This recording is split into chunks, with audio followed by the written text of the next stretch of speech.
শায়েখ আহমদুল্লাহর সাথে ছবি তোলায় বেসরকারি বিশ্ববিদ্যালয় ইউনিভার্সিটি অফ এশিয়া প্যাসিফিকের বিজনেস বিভাগের প্রফেসর ডক্টর শামশেদ আহমেদ স্যারকে শোকজ করা হয়েছে। প্রশ্ন হচ্ছে, এখনও এ দেশে এত বেশি আলেম বিদ্বেষ কেন? আমরা দেখেছি জগন্নাথ বিশ্ববিদ্যালয়ে নারায়ে তাকবীর স্লোগান দিতে দেওয়া হয় নাই, সেই জায়গাতে আল্লাহ রাব্বুল আলামিন নারায়ে তাকবীর সবার কণ্ঠ থেকে উচ্চ কণ্ঠে নারায়ে তাকবীরের স্লোগানকে আল্লাহ রাব্বুল আলামিন উচ্চারিত করিয়েছেন। বরং একদল ডেডিকেটেড আলেমদের ওখানে যাওয়া দরকার, যাওয়ার পরে তাদেরকে বলা দরকার, আপনি কোন দায়িত্বজ্ঞান থেকে কেন তাকে শোকজ করেছেন? আমরা যদি এর কড়া প্রতিবাদ স্থানে যে করতে না পারি, তাহলে এদের বীজ গোড়ায় আরো বেশি বাড়বে। প্রতিবাদ এখন হতে হবে একদম স্পেসিফিক, টু দ্য পয়েন্ট, ঠিক না? আপনি দেখছেন না, যেই বাচ্চাটা লিল্লাহে তাকবীর আল্লাহু আকবার বলে গর্জে উঠেছিল, ওই মেয়েটার হাত থেকে মাইক কেড়ে নেওয়া হয়েছিল। কিন্তু আল্লাহ দেখায় দিয়েছেন, তরুণ প্রজন্ম যারা, তারা আবার তাদেরকেই সমর্থন করে গতকালকে ওই মেয়ের মুখ দিয়ে আবার লিল্লাহে তাকবীরের স্লোগান আসছে, ঠিক না? প্রিয় ভাইয়েরা, এখনো এ দেশে এত বেশি আলেম বিদ্বেষ কেন? দ্বারা যদি আপনি বুঝান যে বিগত 17 মাসের দেশে এমন একটা পরিবর্তন হয়েছে, মনে সব আল্লাহর অলি আউলিয়ায় রূপান্তর হয়েছে, তা আপনি ভুলের মধ্যে আছেন। এটা আজকের ইসলামোফোবিয়া নয়, এটা 3 দশক 4 দশক ধরে কালচার করে আনা হচ্ছে। এখন ঠেলায় পরে ওরা একটু সেমিনার করে, ঠেলায় পরে ওরা একটু সিরাত করে, ঠেলায় পরে ইসলামিক বিভিন্ন প্রোগ্রাম করে। এটা তাদের দিল থেকে না আসে না, তাদের অন্তরগুলো ইসলাম বিদ্বেষে ভরা। আপনি দেখছেন না, যেই বাচ্চাটা লিল্লাহে তাকবীর আল্লাহু আকবার বলে গর্জে উঠেছিল, ওই মেয়েটার হাত থেকে মাইক কেড়ে নেওয়া হয়েছিল। কিন্তু আল্লাহ দেখায় দিয়েছেন, তরুণ প্রজন্ম যারা, তারা আবার তাদেরকেই সমর্থন করে গতকালকে ওই মেয়ের মুখ দিয়ে আবার লিল্লাহে তাকবীরের স্লোগান আসছে, ঠিক না? এটা এই জন্য বললাম, এই যেগুলো না, এগুলো বুড়া ভাম, এগুলো হচ্ছে বুড়া শয়তান, এইগুলা সব বিশ্ববিদ্যালয়ে আছে। আমাদের নতুন করে পদক্ষেপ কি নিতে হবে সেটার বিষয়। এটা আমি বলে গেলাম, আপনারা প্রশ্ন দিয়ে গেলেন, জানাই গেলাম, এটা সমাধান নয়। বরং একদল ডেডিকেটেড আলেমদের ওখানে যাওয়া দরকার, যাওয়ার পরে তাদেরকে বলা দরকার, আপনি কোন দায়িত্বজ্ঞান থেকে কেন তাকে শোকজ করেছেন? আমরা যদি এর কড়া প্রতিবাদ স্থানে যে করতে না পারি, তাহলে এদের বীজ গোড়ায় আরো বেশি বাড়বে। প্রতিবাদ এখন হতে হবে একদম স্পেসিফিক, টু দ্য পয়েন্ট, ঠিক না? সুতরাং আমরা জোর দাবি জানাচ্ছি, যেহেতু এটা জানাজানি হয়েছে এবং তিনি এই ব্যক্তি এই কথা বলেছেন, সংবাদ সম্মেলন করে তিনি জানাবেন, বিশ্ববিদ্যালয় এটার উত্তর দেব। এবং যারা এইটা করেছেন আলেমদের সাথে ছবি থাকার কারণে, তাদেরকে দাওয়াত দেওয়ার কারণে, তাদেরকে বলার কারণে, যারা বিরোধিতা করতেছেন, এদেরকে চিহ্নিত করে বিশ্ববিদ্যালয়ের এর বিপক্ষে স্টেপ নিতে হবে, ঠিক না? আল্লাহ রাব্বুল আলামিন যেন এদেরকে বোঝার তৌফিক দান করেন।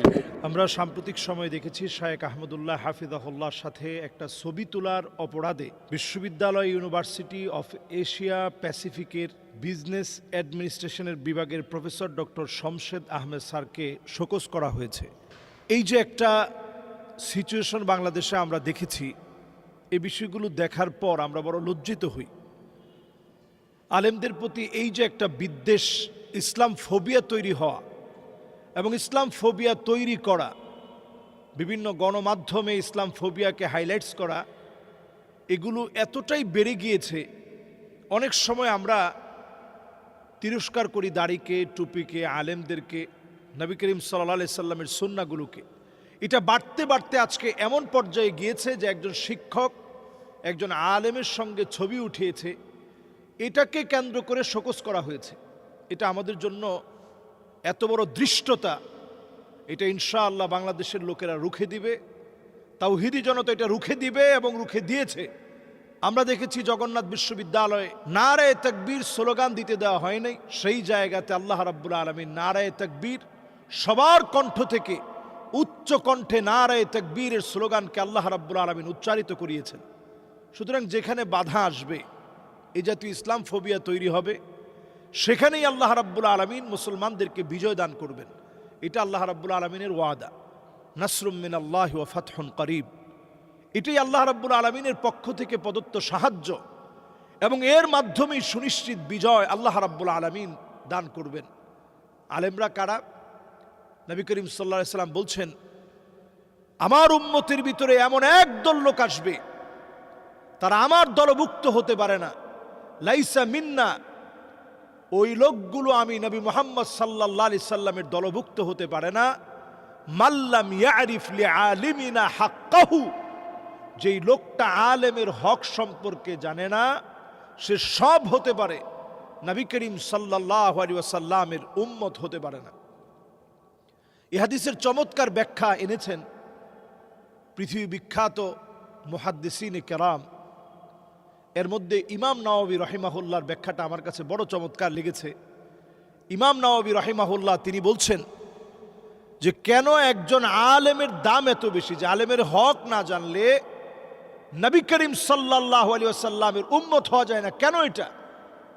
তিনি ব্যাখ্যা করতে গিয়ে লিখেন, কারণ একজন আলেম মানুষকে এতটাই বেশি ভালোবাসে, ইন্না আবাআকুম ইয়াহফাযুনাকুম মিন নারিদ দুনিয়া, দুনিয়ার যদি আপনার ঘরের ভিতরে আগুন লেগে যায়, আপনার ঘরকে বাঁচানোর জন্য মা বাপ চেষ্টা না করে বরং সন্তানদেরকে বাঁচানোর জন্য চেষ্টা করবে। সম্পত্তির দিকে মা বাপ তাকাবে না, নিজের দিকে মা বাপ তাকাবে না, বরং আগে সন্তানটার দিকে তাকাবে।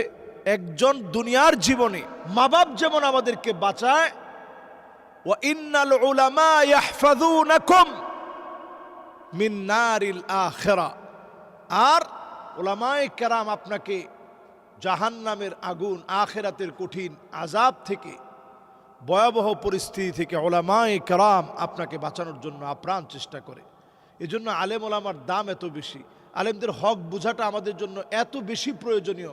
কেউ যদি আলেমের সাথে বিদ্বেষ করে, ইসলাম ফোবিয়া নিজের ভিতরে যদি লালন করে, ওই লোকটা ঈমানের দাবি করতে পারে না। এজন্য যারা আজকের এই জাতীয় কর্মকাণ্ডকে হাইলাইটস করে, যারা এই জাতীয় কর্মকাণ্ডের সাথে নিজেদেরকে জড়িত করে, আসলে প্রকারান্তরে এরা নবী করিম সাল্লাল্লাহু আলাইহি সাল্লামের বিরুদ্ধাচারণে তারা লিপ্ত হচ্ছে। এবং তাদের আসলে প্রত্যেককে আমি বলবো, ইসলাম ফোবিয়া তৈরি করলে আপনার ঈমান থাকবে না। এজন্য আলেমদেরকে কটাক্ষ করে কথা বলা, ছোট করে কথা বলা, এই মানসিকতা আমাদের অবশ্যই ছেড়ে দিতে হবে। আল্লাহ রাব্বুল ইজ্জাতুল জালাল আলেমদের সম্মান বৃদ্ধি করুক।